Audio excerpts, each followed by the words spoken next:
This is the story of DMT, or dimethyltryptamine, a simple compound found throughout nature which has profound effects on human consciousness.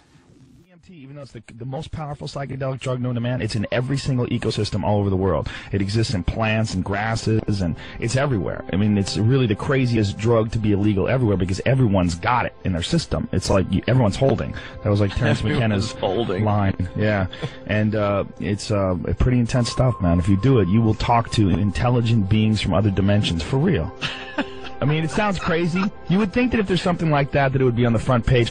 It's amazing that people don't know about it. I mean, it's the most incredible experience. I mean, we are such an experience-obsessed society. I mean, everybody wants to go whitewater rafting, and people want to talk about, you know, my uncle climbed Mount Everest. It's all about experiences. We all want to ride roller coasters and see the craziest movies. There is a little powder, and you smoke this little powder, and it will change the way you look at everything. You won't care about UFOs. If a UFO landed right out there, I'd be like, wow, yeah, they're probably from another planet.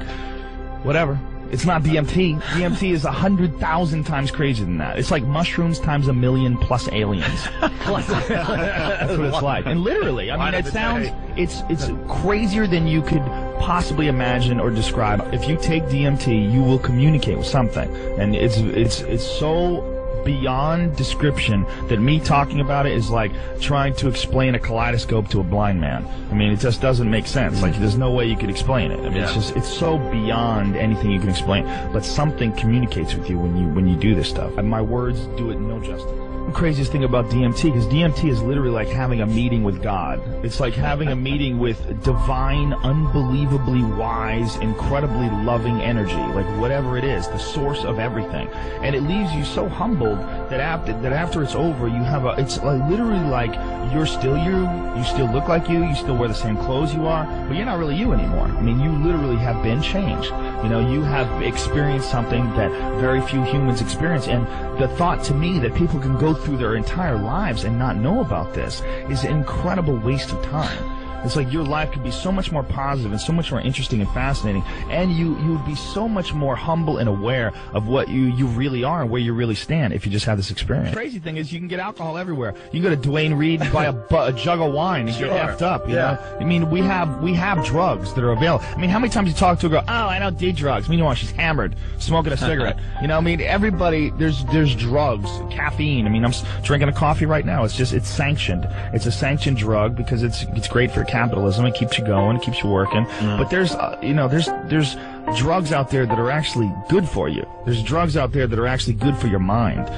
I do drugs because I find the state that psychedelic drugs put you in very fascinating and very introspective, and you can learn a lot about yourself. You can learn about a lot about life because it removes you and your ego from the equation. You get to look at things from like a newborn's perspective. That's why I do it. I don't do anything like, I don't do coke or meth or anything dangerous, anything that's addictive. I have never done coke. I've never done speed. I've never done heroin. I won't do anything that can hurt you. But psychedelic drugs, they're very different. With this big blanket that we put on everything, we call everything drugs. That's a broad term that encompasses everything from like NyQuil to DMT. You know, I mean, they're all drugs. I mean, they all affect your consciousness. It's like, how do they affect your consciousness, though? I'm not interested in anything that messes me up. I'm not interested in anything that gives me brain damage or anything that makes me, you know, addicted to it. I'm only interested in things that can alter my state of consciousness for the better. It's very, very intense.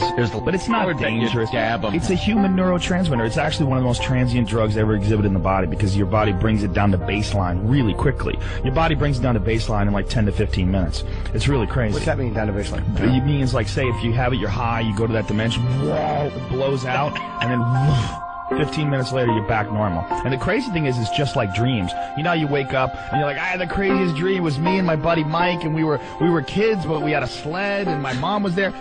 And then 5 minutes later, you're like, what the hell is my dream? Yeah. That's exactly what a DMT trip is like. It's like gold dust slipping through your fingers.